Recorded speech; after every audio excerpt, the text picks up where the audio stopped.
નમસ્કાર મિત્રો, પહેલા આ વિડીયો જોઈ લ્યો. મિત્રો અત્યારે ઘણા બધા ક્રિએટર જે કહે છે, સોરી એને ક્રિએટર તો ના કહેવાય, કેમ કે 10,000 વ્યૂ આવતા હોય એને ક્રિએટર ના કહેવાય. લાખ ઉપર વ્યૂ જતા હોય ને એને ક્રિએટર કહેવાય, લાખ ઉપર ફોલોવર હોય ને એને ક્રિએટર કહેવાય. અને અત્યારે ઘણા બધા વિડીયો મૂકે છે કે બેટિંગના આ પ્રમોશન, બેટિંગ એપ આ ખોટી છે ને આ ખોટી છે એમ. નમસ્કાર મિત્રો, તમે વિડીયોની અંદર જોયું કે આ ભાઈ એવું કહેવી રહ્યા છે કે 10,000 ફોલોવર્સ અથવા તો 50,000 કે લાખ ફોલોવર્સ હોય એને ક્રિએટર્સ ના કહેવાય. મિત્રો, મારે તમામ લોકોને કહેવાનું છે કે પહેલાં તો તમે વિડીયો કેનો મૂકો છો, સમાજ માટે આ વિડીયો કેટલો ફાયદાકારક છે એ જોવું ખૂબ જરૂરી છે. આ દુનિયામાં કોઈ વ્યક્તિ મહાન જન્મતો નથી, એને મહાન બનવું પડે છે. અને દુનિયામાં કોઈ પણ વ્યક્તિ જ્યારે યુટ્યુબ ચેનલ બનાવે અથવા તો ફેસબુક ઉપર પેજ બનાવે, પહેલે જ દિવસે એના 2 લાખ ફોલોવર્સ હોય, આવું કોઈ દિવસ દુનિયામાં બન્યું નથી. આ દુનિયાના જેટલા પણ લોકોને, દાખલા તરીકે સોનુ શર્માજીને 10 મિલિયન્સ અત્યારે ફોલોવર્સ છે. શું આ ડાયરેક્ટ પરબારા 1 લાખ ફોલોવર્સથી શરૂઆત થઈ હતી?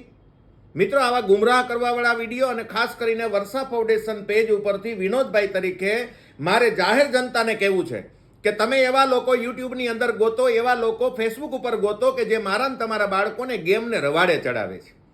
મિત્રો, આજે એની એજ્યુકેશનની ઉંમર છે ને એ ઉંમરે જ્યારે વ્યક્તિ પોતે આઈફોન બતાવીને એમ કે મેં એક ગેમ રમીને આઈફોન લીધો, મિત્રો આની ઉપર તો કાયદેસરની પોલીસ કાર્યવાહી થવી જોઈએ. આજ વર્ષા ફાઉન્ડેશનના માધ્યમથી અને સૌરાષ્ટ્ર લેવા પટેલ યુવા સમાજના માધ્યમથી મારે હિન્દુસ્તાનના એક માતા પિતાને કહેવું છે કે તમારા બાળકનો મોબાઈલ હાથમાં લ્યો. તમારું બાળક આવા કોઈ ખોટા માણસના જે ગેમના રવાડે ચડાવવાવાળા અથવા તો ગેમને પ્રમોશન કરીને પોતાનો રોટલો રડવાવાળા જેટલા લોકો છે, આવા લોકોના ફોલોવર્સ તરીકે બધા અનફોલો મળો થવા. એની પોતાની કમાણીને ભાંગીને ભૂકો કરી નાખો. આમાંથી અનફોલો થશો એટલે લોકો સારી વસ્તુ, મિત્રો યુટ્યુબ અને ફેસબુક લોકોને કંઈક આપવા માટે છે, લોકોને કંઈક જ્ઞાન આપવા માટે છે. એનું જીવન એક પગથિયાથી બીજા પગથિયા સુધી જાય અને એ પોતે આગળના પોતાના જીવનમાં બેસ્ટ કેરિયર બનાવી શકે, એના માટે આ યુટ્યુબ અને ફેસબુક છે. મિત્રો, બીજો એક વિડીયો જોઈ લ્યો. એ પણ નાની એજના છોકરા છે, એને આ બધી ગેમિંગની વાસ્તવિકતા ખબર નથી. એ બધા એમ જ સમજે છે કે આપણે અંદર પૈસા નાખીએ અને ડાયરેક્ટ ડબલ થઈ જાય. તો એને એટલી બધી ટૂંકમાં માઇન્ડમાં ખબર જ નથી કે આ એક લૂંટેરી ગેંગ છે. મિત્રો, જોયું આ વિડીયોમાં? આ અમારા રાજકોટના રમેશભાઈ બકોત્રા છે કે જે પોતે માત્ર 3 ચોપડી ભણેલા છે, બહુ એજ્યુકેટેડ પર્સન નથી, અને છતાં પણ મિત્રો 0થી શરૂઆત કરી અને આજે મિલિયન્સમાં પોતાના ફોલોવર્સ છે. અને ગૂગલ ઓફિસ પણ પોતાને આમંત્રણ આપે કે આવો બકોત્રાભાઈ, અમારે તમને મળવું છે. મિત્રો, આને ક્રિએટર્સ કહેવાય.